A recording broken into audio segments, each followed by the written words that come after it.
দর্শক, আমাদের সহকর্মীরা ঢাকা শহরে এবং দেশের বিভিন্ন জায়গায় থেকে আমাদের সঙ্গে যুক্ত হবেন এবং সেখান থেকে বিক্ষোভ সমাবেশের সবশেষ পরিস্থিতি আপনাদেরকে জানাবেন। এই মুহূর্তে আপনাদেরকে আমরা শাহবাগ এবং বাংলা মোটরের এনসিপি কার্যালয়ে নিয়ে যেতে চাই। শাহবাগে আছেন আমাদের সহকর্মী মুহাজির হক এবং এনসিপি কার্যালয় বাংলা মোটরে যেটি অবস্থিত সেখান থেকে আমাদের সঙ্গে যুক্ত হবেন সুলতান মাহমুদ আরিফ। আমি শুরুতে মুহাজির হকের কাছে চলে যেতে চাই। মুহাজির, একটু জানাবেন যে শাহবাগে যে আগ্রাসন বিরোধী বিক্ষোভের কথা বলা হচ্ছে, এই সমাবেশ কখন শুরু হয়েছে, বিশেষ করে জানাবেন যে এখন পর্যন্ত কেউ বক্তব্য রেখেছে কিনা সেখানে।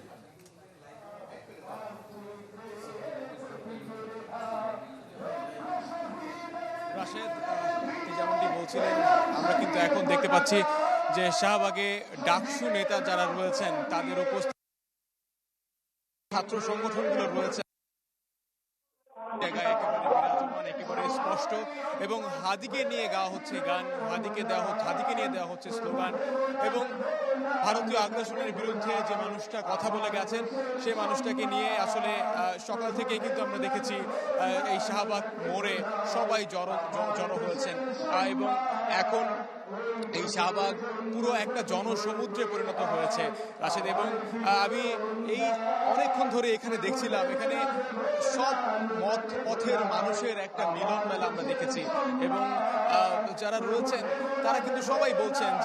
যে শরীফ ওসমান হাদি এই শাহবাগ থেকে, আমরা জানি যে এই শাহবাগের যে ভারতীয় আধিপত্যবাদের বিরুদ্ধে ইনসাফের বাংলাদেশের পক্ষে কথাবার্তা বলা, এই সব কিছু কিন্তু তিনি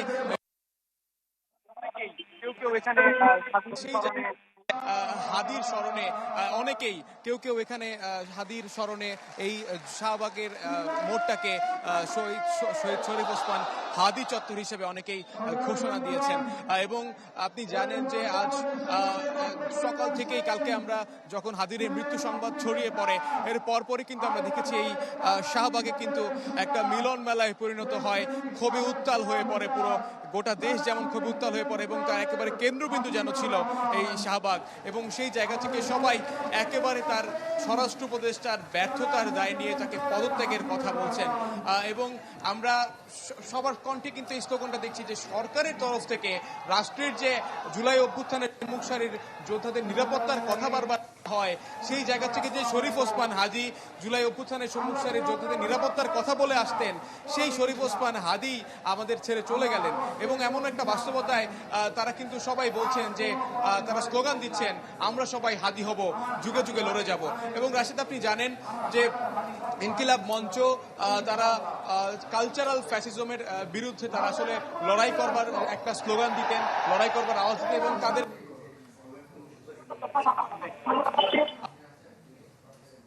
মূলে কিন্তু ছিল একটা ইনসাফের বাংলাদেশ, এবং সেই ইনসাফের বাংলাদেশের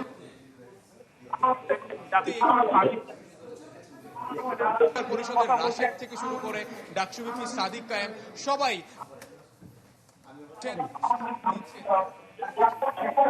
উঠে আসছে সেই আওয়ামী লীগের যে নির্যাতন, সেই নির্যাতনের কথা উঠে আসছে। এখন পর্যন্ত এই স্বৈরাচারের দোসররা এখন পর্যন্ত তারা কিভাবে এই দেশে এখনো বিরাজ করতে পারে এসবের বিরুদ্ধে তারা কথা বলছে, তারা বিভিন্ন আলটিমেটাম দিচ্ছে, তারা বিভিন্ন স্লোগান দিচ্ছে, এবং তাদের সেই স্লোগান থেকে কিন্তু একটা বার্তা খুবই স্পষ্ট, তারা এই বাংলাদেশে যে বাংলাদেশে, সেই বাংলাদেশ আবার তফসিলের পর দিন এই শরীফ ওসমান হাদির মতো একজন প্রার্থী, সম্ভাব্য স্বতন্ত্র প্রার্থী, এই সেই জায়গা থেকে গুলি করা, এবং আপনারা জানেন তাকে যেভাবে গুলি করা হয়েছে, সেই গুলি করাটা কিন্তু একেবারে কোনো মুহাজির, আপনার কাছে আমরা ফিরে আসব। দর্শকদের কাছে আমরা ক্ষমা চেয়ে নিতে চাই যে আমাদের আসলে শাহবাগে আজ ইন্টারনেট সংযোগ কিছুটা দুর্বল হওয়ায় আমাদের সহকর্মীর কথা বুঝতে এবং ছবি দেখতে হয়তো আপনাদের কিছুটা কষ্ট হয়েছে, সেজন্য আমরা আন্তরিকভাবে দুঃখিত। আমাদের আরেকজন সহকর্মী বাংলা মোটরে আছেন সুলতান মাহমুদ আরিফ, এনসিপি কার্যালয়ের সামনে আছেন। সুলতান মাহমুদ আরিফ, আপনাকে দেখে আমার গত শুক্রবারের কথাই বারবার মনে আসছে, কারণ গত শুক্রবারে ওসমান হাদির এই দুঃখজনক ঘটনার পর আপনি ঢাকা মেডিকেলে গেলেন এবং আমি এখানে নিউজরুম থেকে আপনার সঙ্গে কথা বলছিলাম, এবং কিছুক্ষণ পরপর যুক্ত হয়ে আপনার কাছে আমরা জানতে চাচ্ছিলাম যে হাদির শরীরের অবস্থা এখন কেমন, কোনো আশার খবর আছে কিনা, এবং তারপর সেখান থেকে তাকে এবার কেয়ারে নিয়ে যাওয়া, সব কিছুর সাক্ষী আপনি সেদিন ছিলেন। সেদিনও শুক্রবার ছিল, আজ আরেক শুক্রবার আমরা হাদির মরদেহ ঢাকায় আসার অপেক্ষা করছি। আপনি এনসিপির কার্যালয়ের সামনে আছেন, সেখানকার পরিস্থিতি জানাবেন এবং আসলে সব মিলিয়ে আপনার কাছ থেকেও জানতে চাই যে আপনার অনুভূতি কেমন। গত শুক্রবারে হাদির এই ঘটনা কাভার করার সময় আপনি যেহেতু মেডিকেলে ছিলেন এবং তার স্বাস্থ্যের অবস্থা বারবার করে আপনি জানাচ্ছিলেন,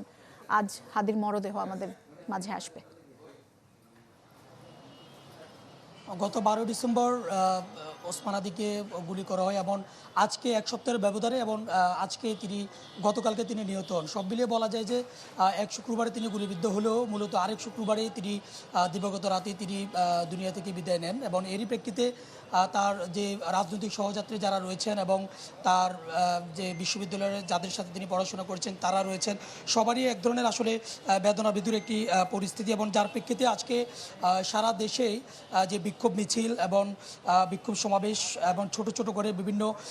সড়কে এবং সড়কের মোড়ে মোড়ে বিক্ষোভ মিছিলের যে ব্যবস্থা সেটি কিন্তু হয়েছে। এবং এই মুহূর্তে আমি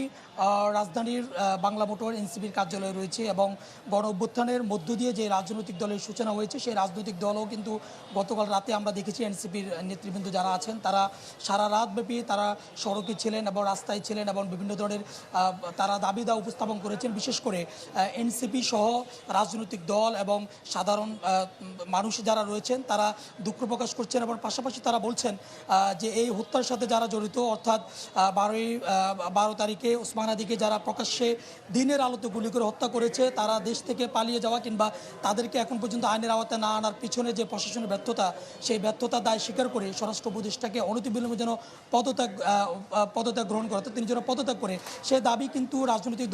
দলগুলো থেকে যেমনিভাবে তোলা হচ্ছে এনসিপির নেতৃবৃন্দরাও বলছেন এবং পাশাপাশি সাধারণ মানুষও কিন্তু আসলে সেটিকে সেভাবে বলছেন। কারণ একেবারে প্রকাশ্যে দিবালোকে গুলি করা হয়েছে এবং আজকে 8 দিন পার হলো যে মূল হোতা দুজন অর্থাৎ ফয়সাল এবং আলমগীর এখন পর্যন্ত ধরাছোঁয়ার বাইরে এবং তারা বিভিন্ন মাধ্যম বলছে তারা দেশ থেকে পালিয়ে গেছেন। এই যে একটি ব্যর্থতা, সেই ব্যর্থতার দায় স্বীকার করে স্বরাষ্ট্র উপদেষ্টা যেন পদত্যাগ করে সে দাবির যে বিষয়টি সেটি জোরালো হচ্ছে এবং পাশাপাশি আমরা জুমার নামাজের পরে বিভিন্ন জায়গায় বিক্ষোভ মিছিল হয়েছে এবং মিছিল শেষে যারা বিক্ষোভ মিছিলের আয়োজন করেছেন সে সমস্ত রাজনৈতিক দলের নেতৃবৃন্দরা যে দাবিটি তুলছেন তারা বলছেন যে জুলাই আন্দোলনের পরে যারা জুলাই আন্দোলনের সম্মুখ সারির যোদ্ধা ছিলেন তাদেরকে তালিকা করে করে হত্যার যে নীল নকশা সেটি ইতিমধ্যে তৈরি হয়ে গেছে, যার সূত্রপাত এই ওসমান হাদিকে হত্যার মধ্য দিয়ে জুলাই আন্দোলনের যারা সম্মুখ সারির যোদ্ধা তাদের হত্যার যে ধারাবাহিকতা সেটি শুরু হয়েছে এবং এই শুরু হওয়ার মধ্য দিয়ে আজকে কালকে কে কখন কাকে কোথায় হত্যা করে এই যে অনিরাপত্তার যে বিষয়টি, সেই অনিরাপত্তার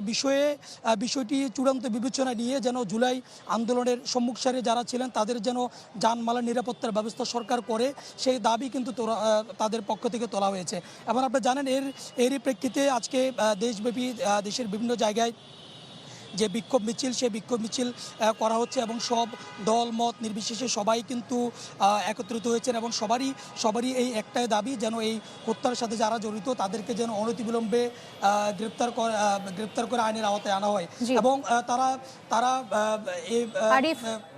আরিফ, আপনি যদি আমাকে শুনতে পান, আজ সারাদিন ধরে আসলে যত কর্মসূচি আমরা কভার করেছি সব জায়গা থেকে কিন্তু এই দাবিটি উঠেছে যে জুলাই আন্দোলনে যারা সামনের থেকে নেতৃত্ব দিয়েছেন তাদের নিরাপত্তার ব্যবস্থা করা এবং আর যেন কোনো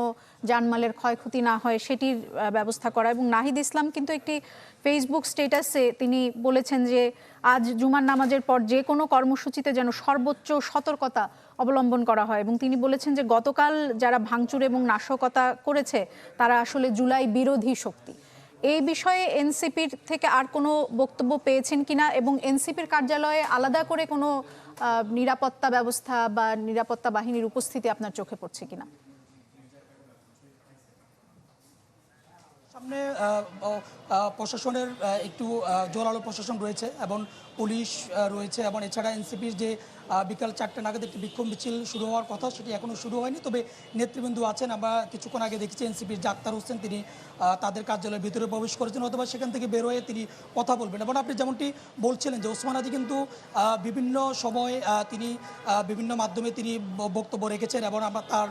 যে শহীদ হওয়ার পরে অর্থাৎ তার মৃত্যুর পরে আমরা বিভিন্ন সোশ্যাল মিডিয়াতে তার বক্তব্য যেগুলো ভাইরাল হয়েছে আমরা সেই বক্তব্যের মাধ্যমে আমরা জানতে পেরেছি তিনি কোনোরকম আসলে মবকে তিনি প্রাধান্য দেননি এবং তিনি উশৃঙ্খল রাজনীতি এবং এমনকি গতকালকে যে দুটো সংবাদ মাধ্যমে হামলা করা হয়েছে এবং এই বিষয়গুলো নিয়ে তিনি তার আগেও বলেছেন, তার আগেও যেহেতু প্রথম আলো ডেইলি স্টার অনেকবার হামলা হয়েছে, এই বিষয়গুলো নিয়ে তিনি বলেছেন যে একটি প্রথম আলো বা একটি ডেইলি স্টার হামলা না করে এরকম প্রথম আলো ডেইলি স্টার যেন আরও তৈরি করা হয়, যাতে করে বিশৃঙ্খল পরিস্থিতি তৈরি না করে তার অন্য কোনো প্রস্তাবনা বা এভাবেই তিনি মূলত বলেছেন। এবং তারই প্রেক্ষিতে আজকে রাজনৈতিক যে সমস্ত নেতৃবৃন্দ রয়েছেন তাদের অনেকের সাথে আমরা কথা বলেছি, তারা আজকে জুমার নামাজের পরে তারা বিক্ষোভ কর্মসূচি থেকেও বলেছেন যেন কোনো রকম বিশৃঙ্খল পরিস্থিতি যেন তৈরি করা না হয়।